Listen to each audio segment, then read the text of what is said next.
We are all human beings in the same boat.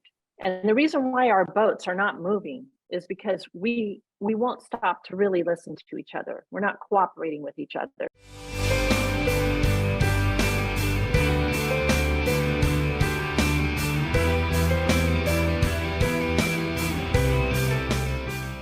Welcome to Book Reporter Talks To, where our guest today is Bonnie Garmus, and we will be talking about her new book, her debut novel, Lessons in Chemistry, which is my latest Book Reporter Bets on selection. Now, I was late to discover this book. I'm going to be perfectly honest. We're doing this interview in July, the end of July. This book was a Good Morning America Book Club selection in April, and it has spent to date 11 weeks on the New York Times bestseller list. So you see, I am late to the party, folks. People kept telling me to read it, and they kept saying, you have to read this, and now I can see why. Our book reporter review had this line in it: like the lunches Zott packs for her daughter, Lessons in Chemistry is irresistible, satisfying, and full of fuel. It reminds you that change takes time and always requires heat. And I say it's smart and fun, and oh boy, is that a great combination, especially this summer. So on that note, welcome, Bonnie. Thank you so much. I'm so happy to be here. Well, let's have you tell us a little bit about Lessons in Chemistry. It'll get me off the hook to try and explain.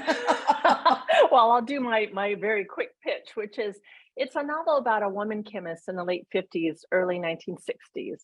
And she's fired from her job at Hastings Research Institute for the crime of being unwed and pregnant. She goes on to become the unlikely star of a TV cooking show. And when she gets on the show, she can't imagine it as anything other than a science show. And so instead of just teaching cooking, she decides to teach the so-called average housewives at home chemistry, because the fact is cooking is chemistry. And in doing so, she reminds these women what they're really made of at a molecular level and ends up empowering a nation to see themselves in a completely new light.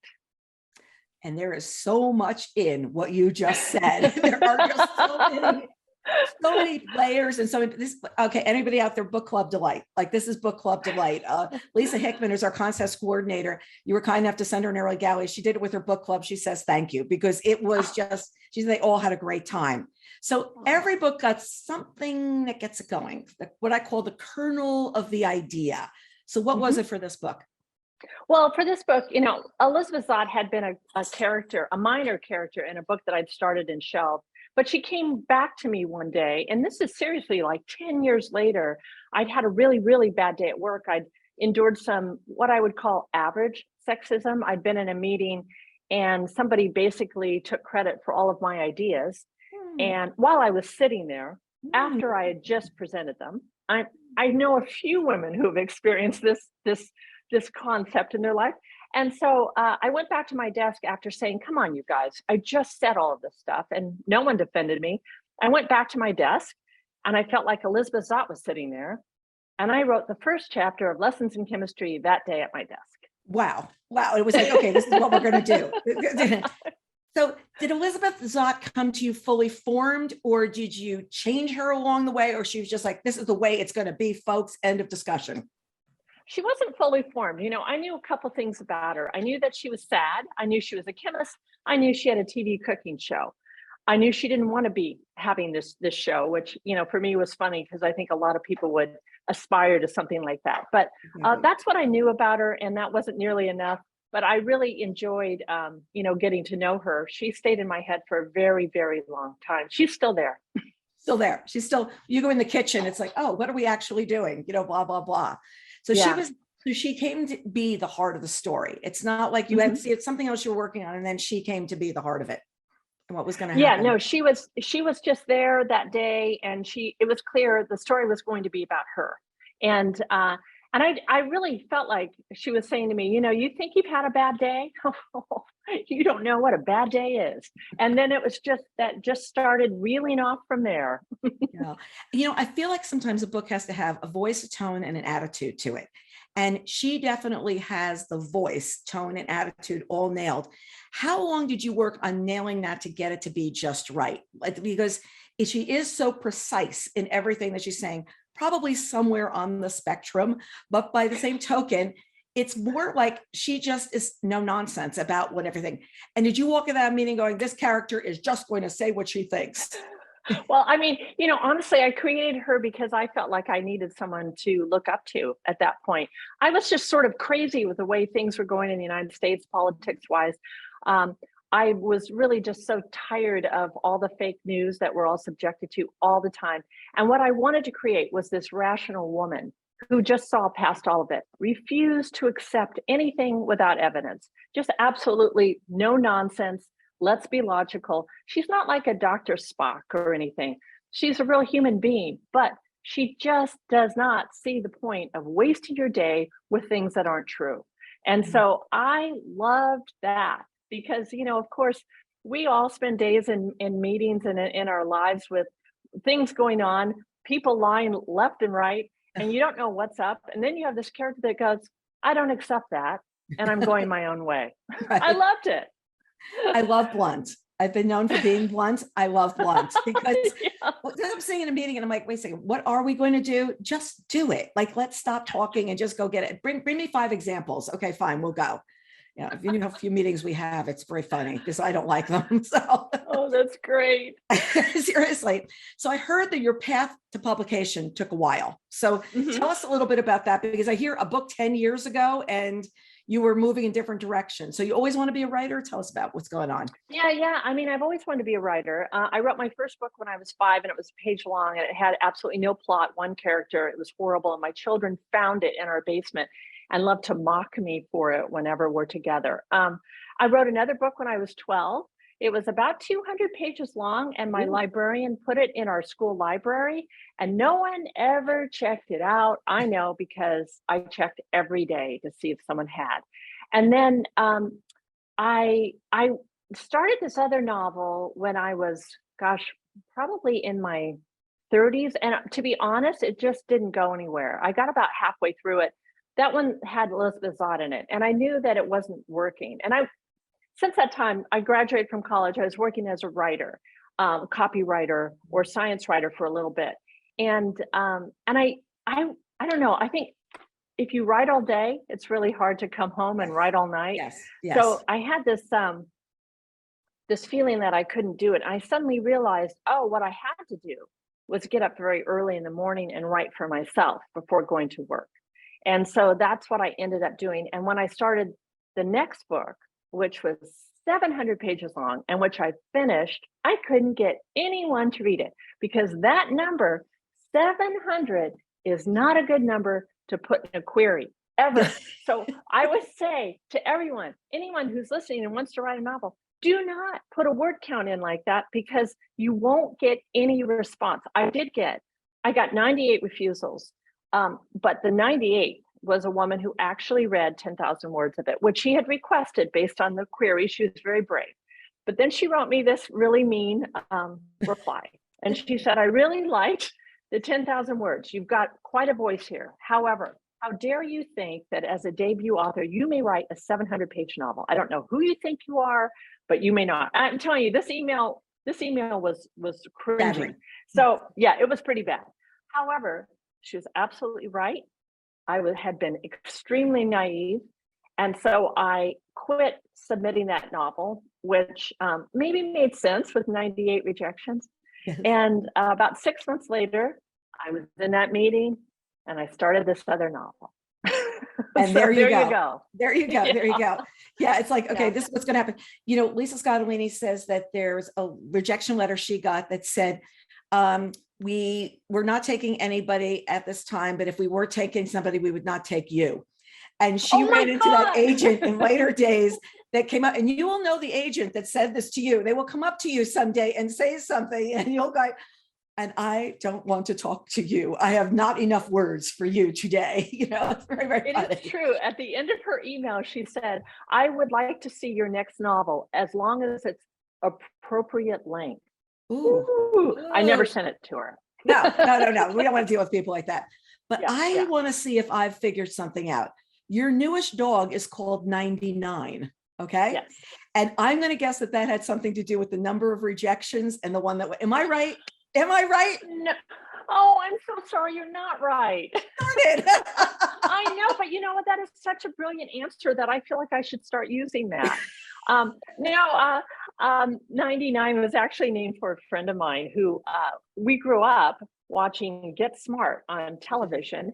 And our entire childhood, we called each other, and adulthood, by the way, we called each other 86 and 99. And she unfortunately died. And I was so distraught for years that I had no one like that to talk to anymore. That when we got this new dog and I looked at her, I thought, she reminds me of 99. And the name came roaring back, and it's made me so indescribably happy to have that brought back. That I know it's people go, she has a thing with numbers. Actually, 630 came before 99. And that's how I knew it's okay to have a number name. Well, it's just really funny because I just sat there and go, I wonder if that's the reason. It can be your bookish reason when you sit there on the stage. Oh, yes, that's what I went through. 98 rejections. I wanted to always remember. So I called the dog at 99.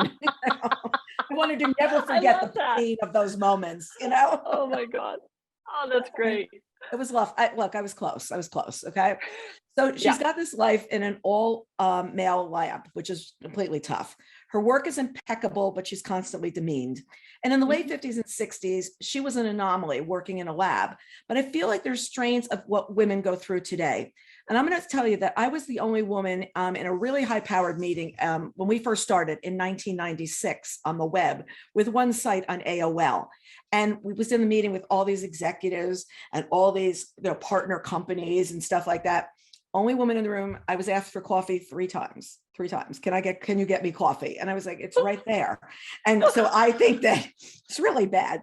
But I remember there was some satisfaction later when I said something that was pretty radical to come out at that meeting. I said actually three things, but this one I really did. And afterwards they passed me their cards and asked if they could have lunch with me. And I wanted to say, I only do coffee. I mean, it's like, I don't even drink coffee, but I wanted to say that. But it did bother me that this made me so happy that they handed me their cards. And I think you know what I mean. It's like, you're sitting there and you're taking these little crumbs of like, here's a card, I want to have lunch. And I'm like, why? Yeah. Because I said the smart thing in the room just now, before I didn't have. Exactly right. Yeah. And she's sitting in the room and that's like, and then all of a sudden she's brilliant. All of a sudden it's like, you're good, but we're going to use you. And sometimes they use you because we need a woman, the token woman that we bring to a presentation. And she's the token woman for a different reason. She's just smart. Exactly. So then she gets to be the quirky star of Supper at 6. And I really loved you called it Supper at 6, not Dinner at 6, because dinner implies like China or, this. Right. Like, am I right that one word just changes the whole thing of we're just having supper, Yeah, exactly. She's very down to earth. She's not creating souffle. She's creating real food for real families to put on the table and get it out there. Everybody's going to have a huge portion. And you're going to go to bed, satiated, and that is her. And you will have gotten your nutrients. So she's not into, anything fussy. It is supper. And she's not opening Bird's Eye frozen vegetables. She's throwing the can in the garbage. So what if the sponsor who cares is junk? Immediately the phone rings. Like what is she doing? And she's also like everything that just comes out of her mouth is just somewhat irreverent, but you're really saying this is a smart woman at the same time. Yeah. And yeah. She was really fun. She was really a joy to write just because, sometimes I know we've all had this experience where you've sat in a meeting and then 3 hours later you think I should have said this. Yes. But Elizabeth Zott always says what she's thinking, and it's always right because I had hours or days to ponder what she would say. As opposed to being on the spot. You're just sitting there going, exactly. And it's like Zott and Spot. Zott is on the spot like all the time. It was a perfect name. Perfect name. It's like cooking is chemistry and baking is even more so. My husband always tells me this, like, I'll be making a marinade for meat and he'll go, you need the acid. And I'm like, okay, tell me what that is in the cabinet. Like, just hand me the acid. Let's pour some wine in. I know. How's that? I know. I'm not even a good cook. I'm not a chemist and I'm not a great cook. I don't even like to cook. And so when I was writing this book, I told very few people about it because knowing that I'm not a chemist, knowing that I don't like to cook, I don't even watch cooking shows really. I love people who cook. I love people who cook well, and I try to hang out near their home near dinner time in case I might be invited. But I kind of want to do this because I respect them so much.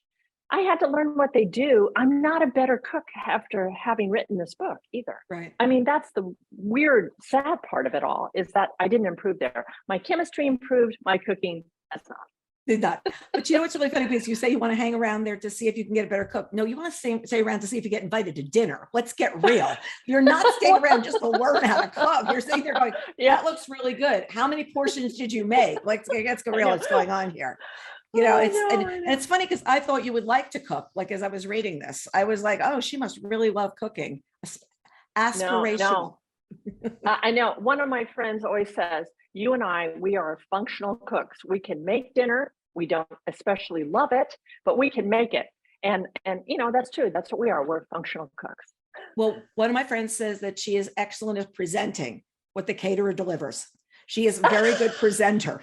She says, I will present the high holy days. I will present. She said, what someone else has brought will go in beautiful china and beautiful silver. And I remember one of my friends was going to make Thanksgiving one year. And I said, really? And she goes, yes. Can you help? And I remember going over the night before and weighing out all the bowls and saying, like, mashed potatoes here, gravy here, turkey here, And she said that was so helpful. We still laugh about it. But the caterer did steal my turkey recipe. And I was like, look at that, Women all over New Jersey are now eating my turkey. Who knew? Oh, that's great. It was just really, really, but you think, and my husband also, baking is really chemistry. Baking, you have to be very precise. So I'm like whacking things in. I'm making this cherry pie this weekend. And he goes, have you paid any attention? And he should have only seen the week before when I finished the pie. And he will never listen to this, so I'm okay. I finished the pie. It's got a lattice on top, but it looks very like dry and crisp. So I go get black cherry juice in the back fridge and funnel it onto between the lattice. And then the bottle falls over and the cherry juice goes all over the kitchen. And he comes in and the next morning, I thought I cleaned it up. And he goes, who died in the kitchen last night? I'm just there like, it's just I don't remember his name. Yeah. He had it coming. I can't tell him I put it in at the end after it came out of the oven. Like, it was. It's so great. That is so just great. Like, and then that line that I just love is, children, set the table. Your mother needs a moment to herself. Do you use that line? I don't. That just came to me. It just seemed like something she would say, because I think Elizabeth Zott, just being who she was, would naturally assume that the children were watching the show with their mother. And I wanted to have that line in there so that she would be teaching the future generation to respect their mother and to understand that she had a very important role, that she was, in the family, but also in the world. And so that's why that is in there. It is really funny though, because we always had nights, we had to set the table and do various chores and things. And I just remember my mom one time, she never swore, but I remember her one time, she would just said, set the goddamn table. Let's do it. Okay. My older son, every time we have company, I say, just put the ice in the glasses and pour the water. And he was away one time, the last time we had Mother's Day at the house. And I just said to my younger son, oh, just to go do it. You know what to do. Like, I don't need to explain. I said, just fill the glasses with water. And then I was kind of amazed that instead of bringing the ice bucket in, he's a bright child who's bringing each glass and filling it up in the ice maker. And you're just there like, I know. You just want to go, really? And then you need water later and you don't refill the bottle. There are those funny things that you're just there like, well, maybe I wasn't setting a good example all these years. Maybe I just didn't, I don't know. It's just really, really funny. Yeah. But the women in the audience do get empowered and they do feel good. And I love that because it shows the small things that people can do. Yes, it's a big show, but the small things they can do to say, yeah, you can do this too. It's for you. Yeah. Yeah, exactly. Yeah. That's what I was trying to get across. And, just that Elizabeth Zott doesn't underestimate anyone. She doesn't underestimate the women in the audience. She doesn't underestimate her neighbor, her boss, her child. She doesn't underestimate her dog. She assumes that we're all capable people, and she Mhm. enforces that. So it was really, I again, it was really fun to be with somebody like that all the time. She was very Yeah. demanding of me, though. Finish the book, Bonnie. Finish the book, Bonnie. Yes, you should set that up on the line. It's Yeah. also she also takes on some like political kinds of topics, and you realize how Yeah. skewing it is. And it's funny, when we started Book Report, I said the one thing I'm never going to discuss is politics, because it will get people like immediately somebody in the audience will yell or this, that, the other thing. And we have enough yelling going on. And she does Yeah. these couple of things in the audience that she thinks are, just because it's her view, it's okay. And she learns really quickly that not everybody wants your view. Not everybody cares about your view, Right. Was- Yeah. And was that And interesting to write in? Yeah. oh yeah, I mean, it's really important to her. The whole book is based on the concept of the scientific method. And she firmly believes that if we were running society using the constructs of scientific method instead of what we do use, which is really mythology. We base it on these really outdated notions of men and women, of religion, of politics, of where people fall within the spectrum. We base it on things that are really dumb, like race, which is wrong and has always been wrong, because genetically there is no such thing as race. Mhm. And she sees these social constructs as these obstacles that she can't believe anyone buys. And so she naturally just says on the show, well, of course, why would you fall for that? And Right. that's sort of the message of the book, is asking yourself, why would you fall for that? Mhm. And I like the idea of also, she just wants people to question their belief system. Mhm. Question why has it always been that pink is for girls and blue is for boys? Who came up with that? And that part for me was really fun, because we are really ruled by these myths in Yes. society, and that's what they actually are. They're myths. Right. It's like people having gender reveal parties these days, and it's the pink Oh, balloons or the blue balloons. And you're like, really? Are we continuing to do? I mean, I also don't understand gender reveal parties, but somehow I looked them up one time, like on Instagram or like TikTok, or the one time I was on TikTok, and now that's yeah. all they feed me. And I'm like, oh my gosh, this is really bad. This I is know. It is the most bizarre thing. And also a gender party, like there are only two genders. right. How far out of science are you now? I mean, we've been talking about gender for a lot longer than just 2022. Please reread Margaret Mead now. It is really not, it's, gosh, we just seem so outdated, like we're going backwards in time a lot right now. Everybody's so progressive, but this is what they're doing. Like now we have to gather. Right. Real progressive kids are saying, come over for the gender reveal party. And I'm just there like, it's just not making the cut, Yeah, exactly. I wanted to be surprised personally. I was like, look, 9 months, give me a surprise. I don't get very many surprises in life. I usually know it's coming, and it's a train, usually an oncoming train. Yeah. This time, Yeah, at least want to be surprised. Like, just like, clue me in later. Though before the second one was born, I did say, let's pause for a moment. This will see whether I'm a Girl Scout cookie mother, I make a wedding, or have company a day of beauty, like I ever do that. And they turned around and they said, you're alone. And I thought that was the best line. That was the best line. You're alone. You're alone. I also loved her relationship with Calvin, and one that seemed very odd to others, but suited them so well because they actually saw what each other needed. So tell us about creating him, finding the yin to her yang, or the yang with her yang, whatever it was. Well, I think with Calvin, we'd had a pretty tough childhood, as Elizabeth also had. But what sets him apart is that he was lonely because he was lonely intellectually.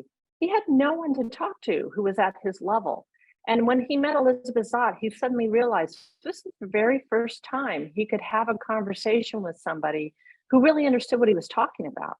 Mhm. And for him, that was love at first thought instead of sight. He fell in love with her mind. It's a huge relief, I think, for all of us when we find someone we can actually talk to and communicate with.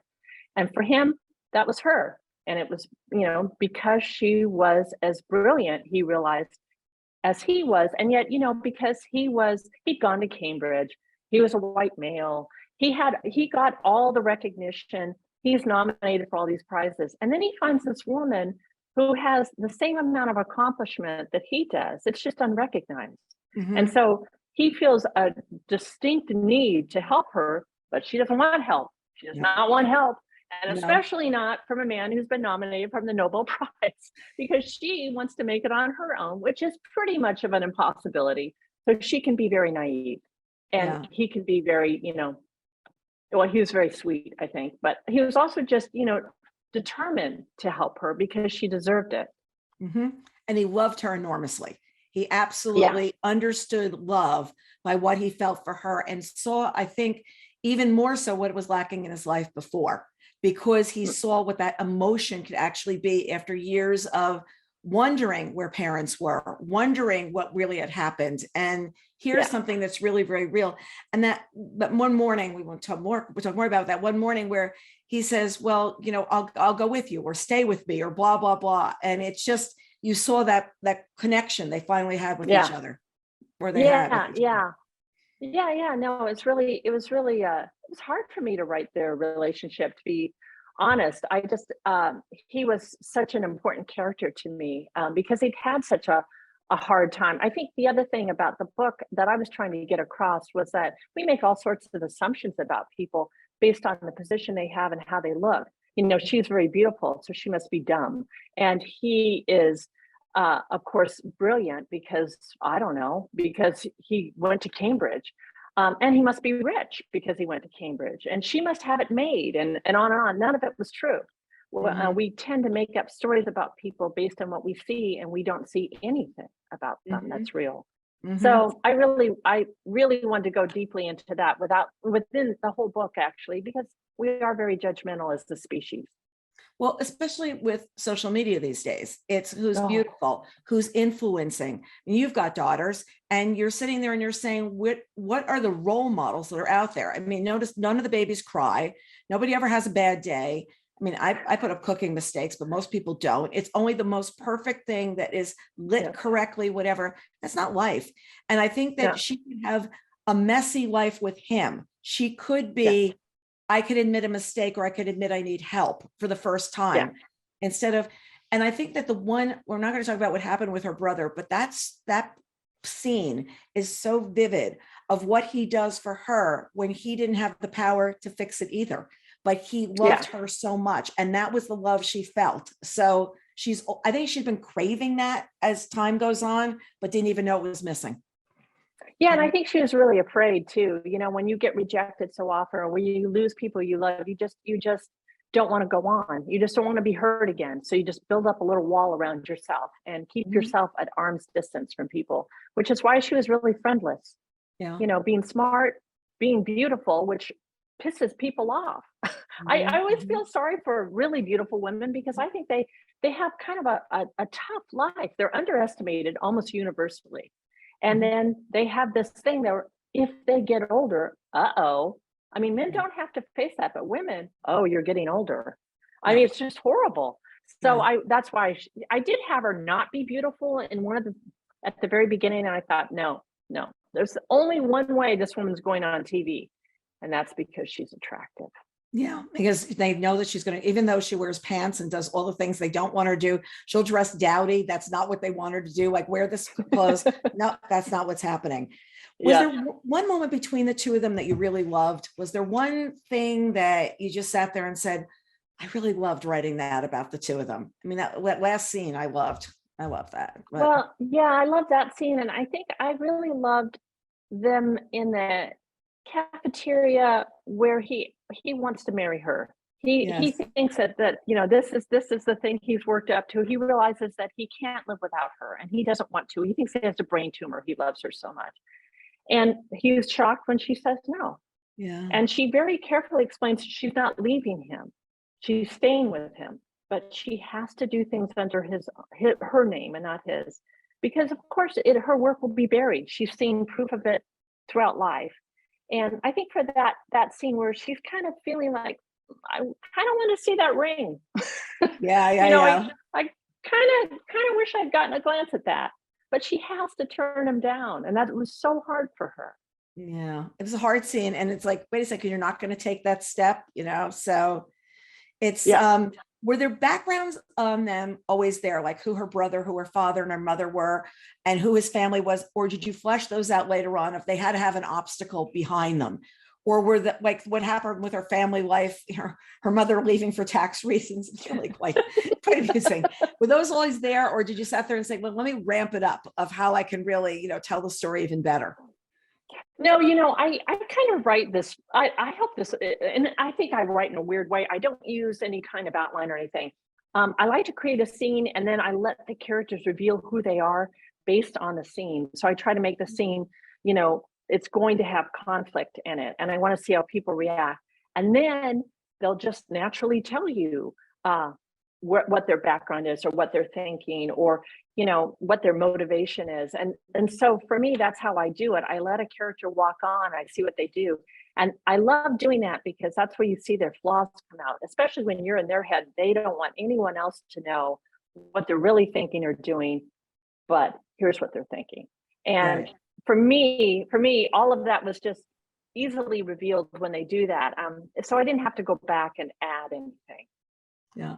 I also loved Madeline, her daughter. And I really loved that. One of my favorites part was showing what was in the teacher's head as she's doing these things. And the teacher is swearing like, again with this kid, like, get her back up to my desk. What is she doing? She's reading all these things. She's being very precocious. The teacher will say something that at that time, everyone in school will go, yes, sister, yes, teacher, blah, blah, blah. And this one is like, like not going to do this. You see that she's in the hall, like a lot, like she's in that hall chair, like she's going to be there a lot of times. And exactly. We're really so polite that now I'm really thinking what were in their heads, because they wouldn't say something quite like that to you, what they were really thinking. I know, it is really funny. It's funny because I have enormous respect for teachers, and but no doubt about it. There's some bad teachers out there. And I think this particular teacher was bad, but on the other hand, you could kind of sympathize with a teacher because of the way kids are all day, and imagine spending your life surrounded by children who are just so demanding or too precocious, or saying, well, I'm going to read this or whatever. Or this kid who says, well, you're poking holes in my sweater, and she's just like, your mother. I understand for a teacher, it is not easy. No.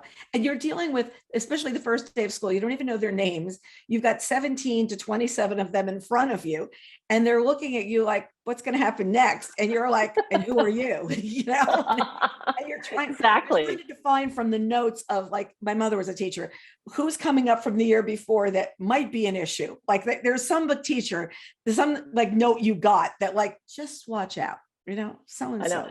I know. So-and-so. Yeah, I know. Yeah, this might be this.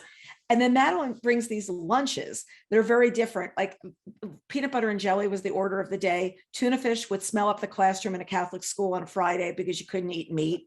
And I remember we used to only eat lunch in school on first Fridays. If not, we'd walk home for lunch, which would now be like a journey for a child, and a journey back. They'd probably have to pack snacks or something. And I remember once bringing pasta in a thermos. And it was so different from what everybody else did. And I was like, so I was thinking of that when she opened her lunch and it's lasagna, and other children start stealing her lunch because they have boring lunches. Yep. You a good and of lunch course, packer? Elizabeth would, I did pack my kids' lunch at first. Being the kind of cook I was, they ended up packing their own lunches. We'll just say that they had motivation. But no, they were great, but I was not such a great lunch packer. But I love the idea that Elizabeth would make sure all the nutrients were there for her daughter's proper growth that she had calculated. She had calculated, and her daughter would be able to explain this to the children of why she was eating this and why this was going to be important. I personally love in our school, we had food days where they bring in pizza or they bring in chicken fingers. I would gladly pay that money to not have to pack the lunch. I was the one they said they're going to have color day. Like, we'll have color days throughout the year. I would go and buy a t-shirt in each of the colors and shove it in the locker and say, if you get to school and you got the wrong one, just put this on, because I am never going to remember this. This is running a company. I'm not going to remember Purple Day. I swear it's not going to. So I just it worked out much better. You have to overcome. You have to overcome what the challenge is. Yeah.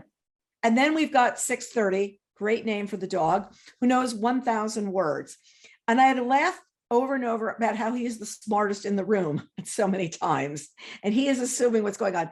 So you've sort of got this character that is your humor in the whole place because you know what he's doing. And it's sort of like the dog, what was in The Art of Racing in the Rain, the dog that's diagnosing cancer, the dog that's diagnosing everything that's going on.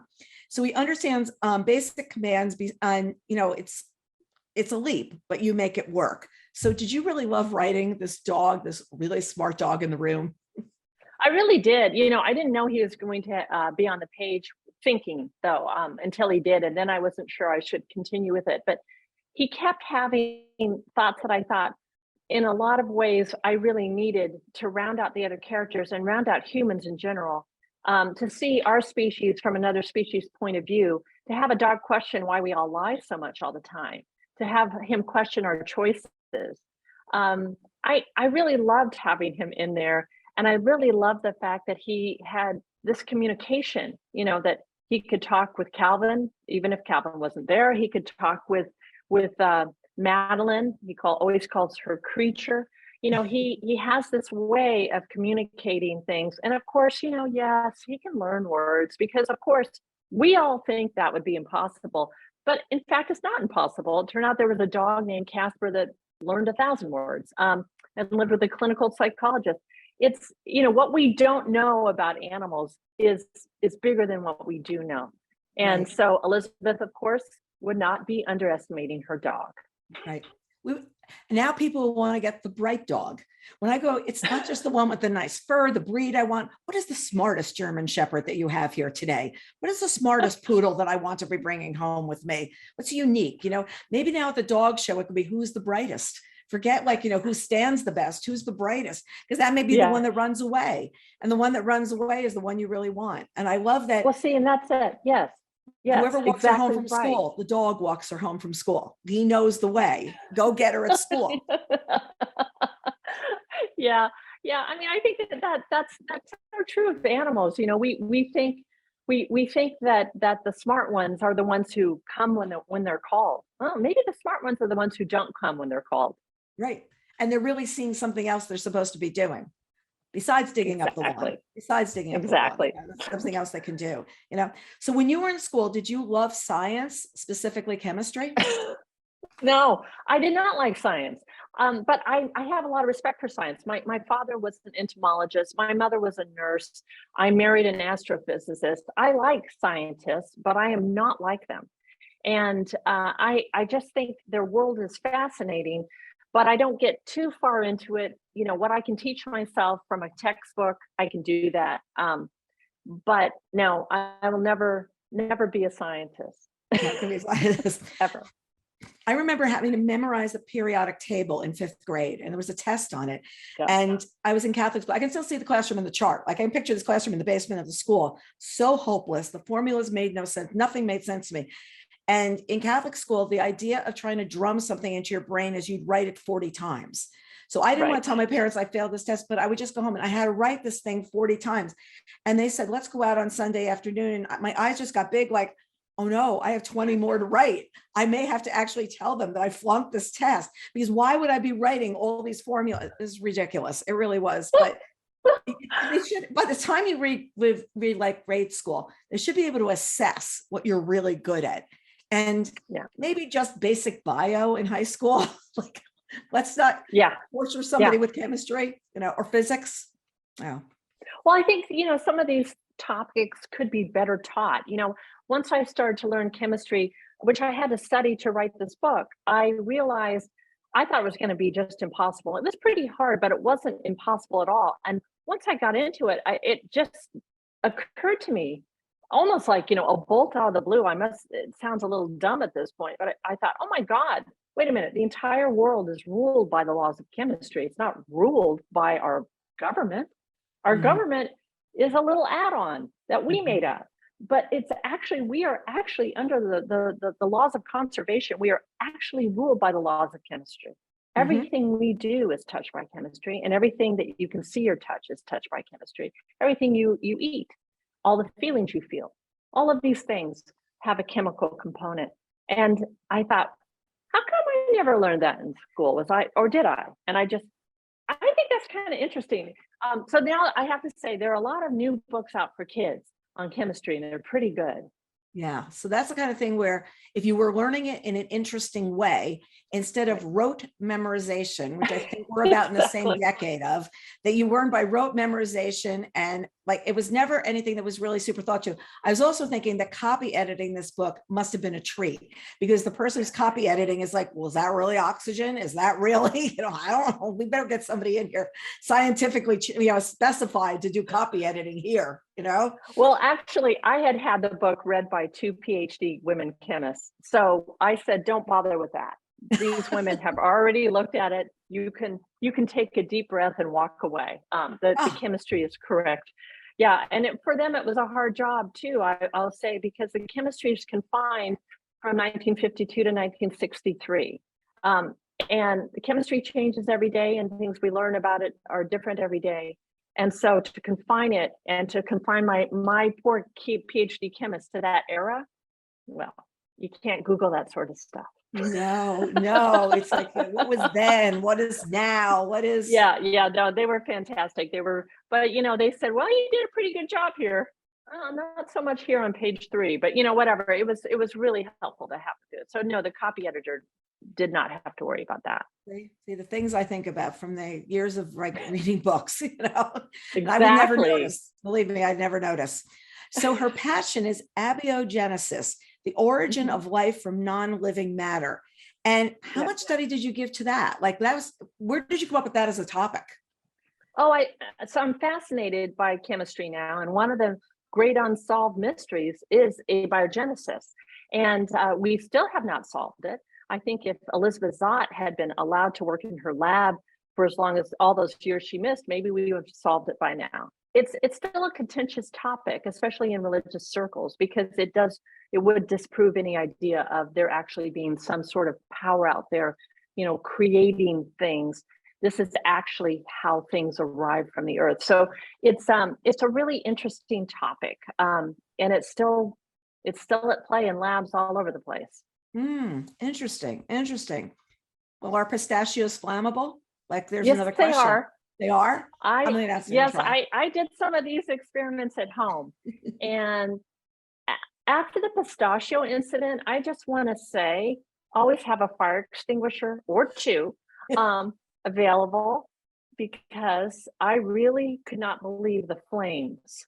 So yeah, don't do that one at home. I'm not even telling you how to do it. I started to tell someone else on the show how to do it, and then I suddenly realized, what if someone tries this? Yes. So don't do Yes.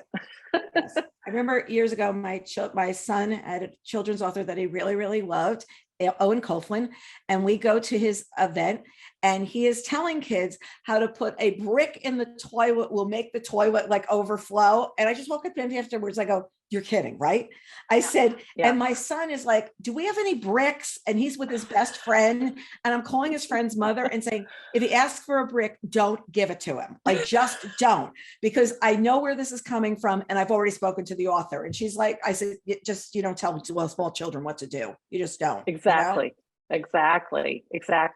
And then we've got this other great book character in the book called Harriet. And Harriet comes into Elizabeth's life at a perfect time. And she also comes into Madeline's life at a perfect time, but it's also something she needs. So I love that Mhm. there's a symbiotic relationship between them, even though they're so different. And Harriet gets empowered as well. So tell us a little bit about her. And was she an early character, or did she come in later on? She came in exactly when she comes in. I was just sitting there typing, and I was thinking about, Elizabeth is all alone, and she doesn't know what she's doing with this child. And of course, as a scientist, she thought it would be scientific, and children are not very scientific. They're just demanding. Um, and when her neighbor stepped in to help, what I wanted to create was a neighbor who had had a completely different life, had a completely different outlook on life, was not at all scientific, was not happy in her life. But I wanted these two women to come together and learn from each other. And I wanted them to greatly, greatly influence each other, even though they were from completely different areas, one being well educated, self-educated, and the other one not being very educated at all. And then they turn out to change each other's lives in a really profound way. And I really wanted to explore that because I thought, and I also like the idea that their ages were so different, Mhm. but they needed each other. They really Mhm. needed each other. And there was this, I really felt that there was something about women being there for each other that was there. Yes, And a lot of times your women friends, you can reach out to, you know exactly who you can tell what to. You can know yes, who's on speed dial 1 and who's on speed dial 2. And right, what you can just like have shorthand conversation of you're not going to believe, and then just go from right. there. And I thought that she was just really great. I also love the Thank life, you. when in doubt, pretend. Yeah, I've done that. And I assume you have done too. Oh, yeah. Yeah, we're going to do the book and this is what's going to, oh yeah, okay, got it. Totally there, totally there, totally there. So talk to us about rowing in this book, because rowing is, I remember I went to Fordham and one of my female friends was a coxswain on the boat. And I said, what do you do? She get up really early and I yell at everybody and I tell them what to do. And I said, well, that must be really empowering to be on the men's crew team yelling at them all day. So what drew you to the sport? What made you want to go do this besides you like to get up early in the morning? Well, I don't like to get up that early, but with rowing, you don't have much choice. I think what drew me was I've always been a water person, and I'd never seen rowing, to be honest. I guess I'd always lived in landlocked places or something, but I didn't discover rowing until I was in my 30s. Literally, I was standing on a porch in Seattle, and I looked out at the lake, and there were these people going by, and what I knew then, I didn't know then, but what my husband said was a shell. And I actually said to him, "What is that called?" And he said, "That's called rowing." And I went down the next day and took my very first lesson. And from then I was just hooked. But the reason why I put rowing in the book for two reasons. One is I knew about rowing. I can write about it without having to look it up. Mhm. And that by that time I needed something I didn't have to research. But the real reason it's in there is that rowing is one of the very few sports I can think of that requires a kind of cooperation amongst the rowers themselves that you won't find in other sports. And that is because all rowers have to row as one. You can't have someone out there doing their own thing. You actually have to be very precise, supporting the person in front of you, thinking about the person behind you, and rowing as one. And then following, yeah, the commands of this very small person in front who is picking on you or whatever. The other thing is rowers cannot talk in the boat. So I wanted to have this idea in rowing. It's all about cooperation. It's Mhm. all about collaboration. It's in direct contrast to our workplace, where there's often not very much cooperation or collaboration. There's a lot of talking. There's a lot of showboating. There's pretty big egos over there. But are people really getting moving? And in a boat, if you cooperate well enough, you win. That's really what it is. I mean, you can have huge people in the boat, but unless they cooperate with each other, you will not win. I don't care how big they are. So the Mhm. fastest boat is the most cooperative boat, the boat where people actually feel the other person in front of them and support that person and drive the boat. It's a Mhm. great sport. I highly recommend it, but the hours are hell. Yeah, and is it just because that's when people are available, or is that when the water's calm? I can't remember why. I mean, I know it was before school, Yeah. but what is it? Just because it's the time people can It's be there? the Well, it's, you need a couple hours on the water. You need 2 hours on the water. You've got to get there, you got to leave. But it's really because the water's flat then. It's Okay. usually flat then, and there's no boat traffic. So if you live on a busy lake or river or ocean or whatever, you've got to avoid the big ships and things like that. You've got to get out there and get back in. And so everybody that rows competitively pretty much rows at 5 a.m. Mhm. Mhm. So I always feel that the people in Elizabeth's life, she, Harriet, Madeline, need to row together. And even, 6:30, we all need to row together.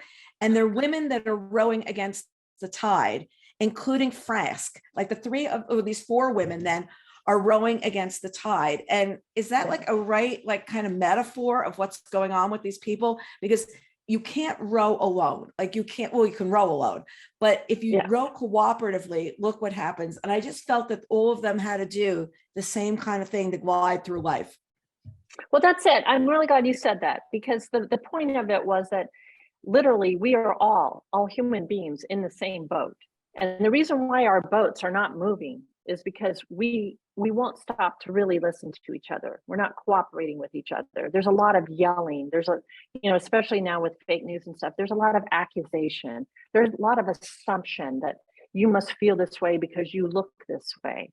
And so much of that is not true. There's so many really great people out there that don't get heard, but there are also other people that are just judged immediately for how they look. And that has always been a problem, obviously, with race. It's always been a problem for gender, for women, for everything. It's always been a problem. With, again, with rowing, we actually, when you're in a boat with 9 people, and it is dead silent, except for you can hear the oars clunking through and the coxswain telling you what to do. There's nothing like it when you suddenly feel the boat release and start to fly. Mm-hmm. And that is because you are all working together. It's really the only time I can really feel in my working life. I felt that's when I worked somewhere with someone on that level where we understood each other at this certain level and made the boat go. It didn't matter if we disagreed about politics, we can make a boat go if we cooperated. Right. And it's interesting because on our team at the office, somebody says, how do you do so much with a small team? And I said, because everybody just says what they think. And I said, don't overthink it. Just tell me what you're thinking. Tell me what you want to do. I'm like, fine with it. Don't sit and posture. And I find it very interesting. I want to do this thing about the dynamics of what's happened since everyone went remote. And I'm very interested in everybody being home. You can't be the favorite. You can't be constantly at the person's side and things like that. So it's just something I've been thinking about a lot, is how does that change the dynamics, Yeah, no, you're absolutely right. I know. I'm curious about that too. For me, I've always worked alone. So when COVID hit, I was like, I'm one of those people who went, I don't really see that much difference. Right. But I know for other people, it's just a living hell, Yeah. It's, we're used to chatting all day long. And I'm just there like, we Slack each other all day long. It's kind of ridiculous, but so I always know what my staff is doing. We always say goodnight to each other. We all do these things, and then I'll try and call like during the day. I'll call, say hi, things like that. But no, we'll just get the job done. We'll just keep doing it. You have a problem, be sure to let me know. And that's when I hire people, just be sure to let me know if there's a problem, because I'm not going to intuit anything. We're just moving. We're going, guys. Very small staff. So were there chapter titles in the book? Were they there at the start? Like, was that something, or did you go back? Because they're so clever as the setup for the chapter. Oh, thank you. No, I would usually write the chapter and then write the chapter head. Ooh. Yeah. So I knew what was going to be after I finished the chapter. I go, okay, now I see what the theme is here. The big theme that I want to, kind of put a pin in with the chapter head. Some of them came to me immediately, but mostly, and sometimes I actually, there were a couple chapters where I started with the chapter head, so I could say this is what the chapter's about. But mostly I would go back and go, actually, I made a detour and now it's about this. I think I could actually do this. Was the title always Lessons in Chemistry? Was this always the title? No, my wonderful agent in the UK, Felicity Blunt, named it Lessons in Chemistry. It was Introduction to Chemistry. That was my original title. And I really liked it. Felicity liked it. I had also thought about just calling it Elizabeth Zott, but I didn't want to really do that. But, in the back of my head, and I think in the back of both of our heads, we worried a little bit about Introduction to Chemistry, because it sounds like a textbook. And sure enough, right before we went to Frankfurt Book Fair, the book started slotting in nonfiction. And Felicity called me literally the night before and said, Bonnie, we have to change the title right now. And I said, okay. And she goes, how about Lessons in Chemistry? And I said, done. Down to the wire. Let's just do it. We're going on the air. I know. She had suggested this as a title before, and we were like, yeah, that's pretty good, but still more like in the Introduction to Chemistry, because it is just an introduction. This is just the beginning of what you can learn from chemistry. But it was so funny that night. It was just like, done. Lessons in Chemistry. That's it. Here we go. Just keep on going from there. I love this cover. I think it's my favorite cover of the year. I am really not kidding. Because I'm glad to hear that. It's quirky, it's sharp. I'm trying to get it so that's like not like glaring, but it's got that really cool, like, metallic look there. I love that the pencil coming out says a novel so that you're sure it's a novel. You realize it's somebody quirky. I have to confess, I was going to try and put my hair up and put like a pencil in it today. I thought that for all interviews, that's what you should be doing. You should just have your hair up with a pencil in it. But it's implying she's not a woman with a lot of makeup. We're looking and we're seeing test tubes in her glasses. It's just so super smart. And it's clever. And I love clever. So was this the cover at the beginning, or did we go through there? And I know they went through different countries, you know? No, they went through a couple covers, but it's interesting because the reaction has not been very positive, especially in the scientific community. Scientists don't like women scientists really don't like being depicted like that. It's a little bit too cute. And so yeah, I'd say there's been a little bit of a backlash about this cover, actually. So I'm glad that you like it, sincerely. But yeah, I think for most women, a lot of women think this is a rom-com based on the cover. And so they kind of go, wait, I've actually had a few people write me, and they love romance. That's their genre. And they write and they go, this is not a romance. I'm really angry. I know. I wouldn't say romance. It might do, this image might, but if you really look, if you're paying attention, it's not. I mean, if you really look at what's going on. But I have to admit, I didn't know what the book was going to be about. I really didn't know. But I will say that I find it to be a word of mouth book, because people are saying to me, have you read this? I know the designer that's working on one of our websites right now. I said to her, I think you'd really like this book. And she's good. I'm looking for a new one. So I love when you're passing it along to people. And I think that it's going to have that pass along kind of thing, but it's also something you can talk about in a book club meeting and be talking about women, relationships. There's a lot to do here and unpack, but it's super smart at the same time. It's super smart. And I don't know. I just think that the cover is clever. And I'm finding that some of the rom-com ones, they all look the same. And there's a lot of other covers that just look the same. It's a woman from the back. It's this, that, the other thing. So there's my feeling. I had a meeting with a women in STEM group, a Zoom meeting, probably 2 weeks ago, and they're pretty furious about that cover. And I can't blame them. They really don't want to be portrayed as, as cute. And so I had also argued about the cover with the publisher. I wasn't sure that this was the right route, but you got to trust your publisher. They have a lot more experience with covers. So I did, but I will say that there's been a bit of a backlash, and that has been hard to deal with for me, because it comes to me. Do they like the book? Forget the cover. They love the book. They love the book, but every single people just go, the cover does not express what's inside the book. And I have to agree with that. I don't think that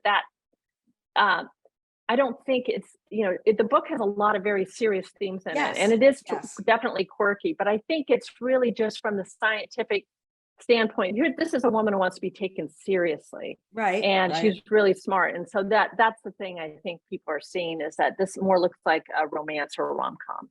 Yeah, I think that I was just thinking because it's clever, because the way the pencil is up here, the way she's looking. I love the pencil. Yeah. And she's not looking dead on. She's not looking straight. Perhaps if the lips were straight instead of smiley, it would give it a whole different look. If these were straight.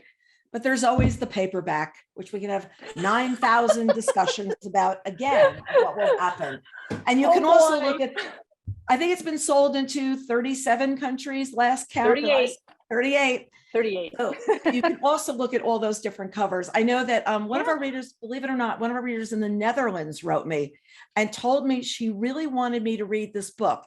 It's the best book she's read in a while. And she usually talks about what's going on in the Netherlands or something in the newsletter.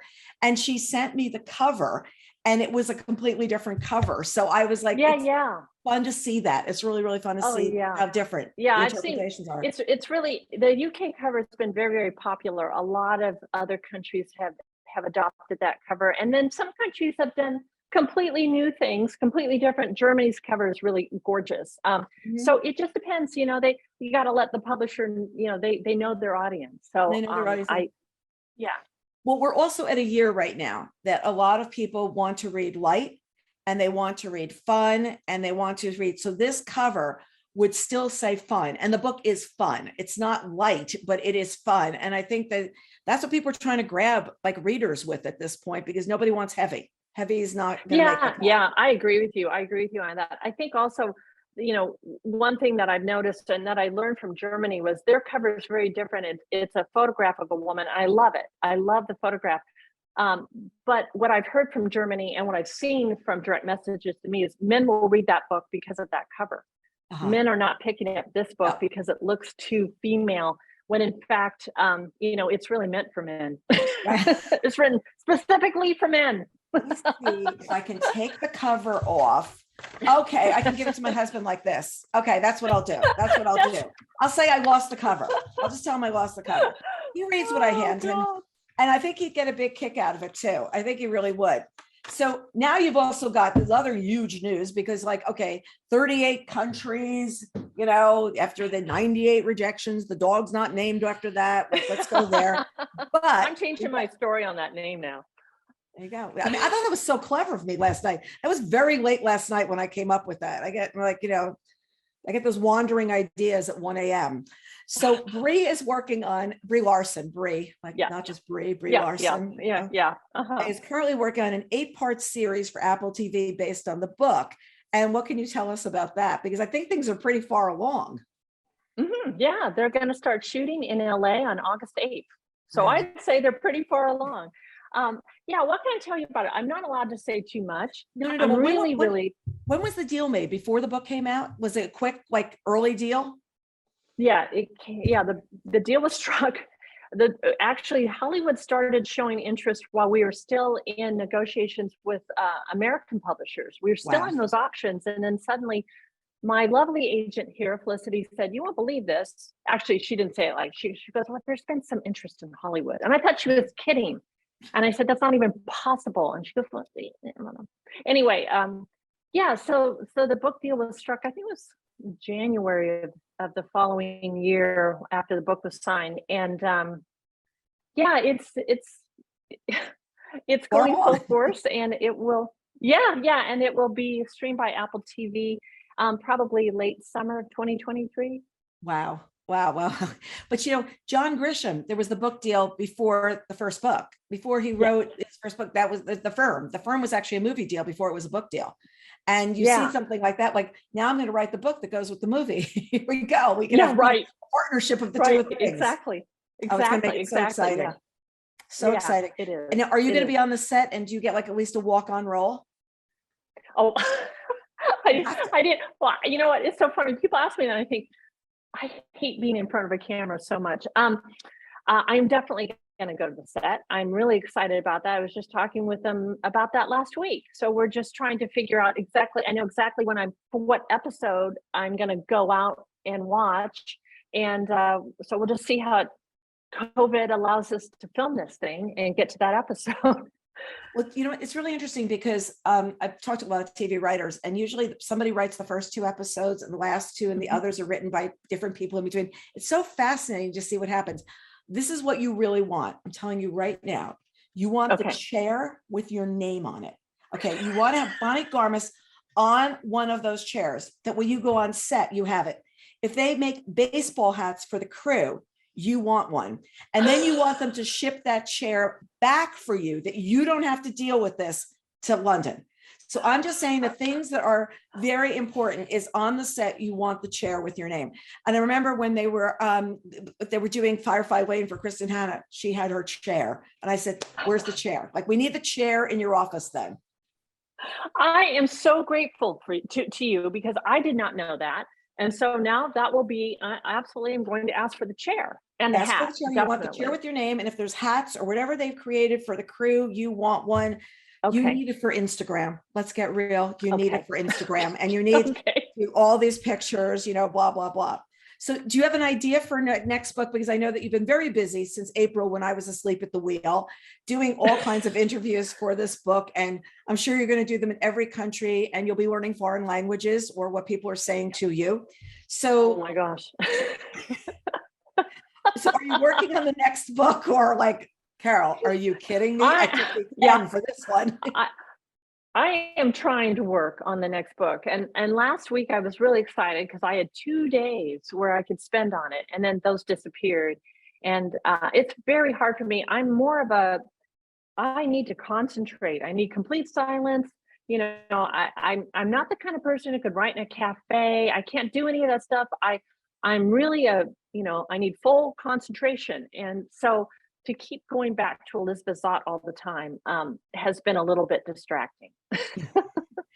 And it gets to the point where it's like, you'll be a couple of books in at some point, and somebody will talk to you about this book and just like, I better reread it before we have that discussion, I could not remember the name of a character last night on Zoom. So there you Right. go. Right. I was like, wait a minute, what was his name? I mean, yeah.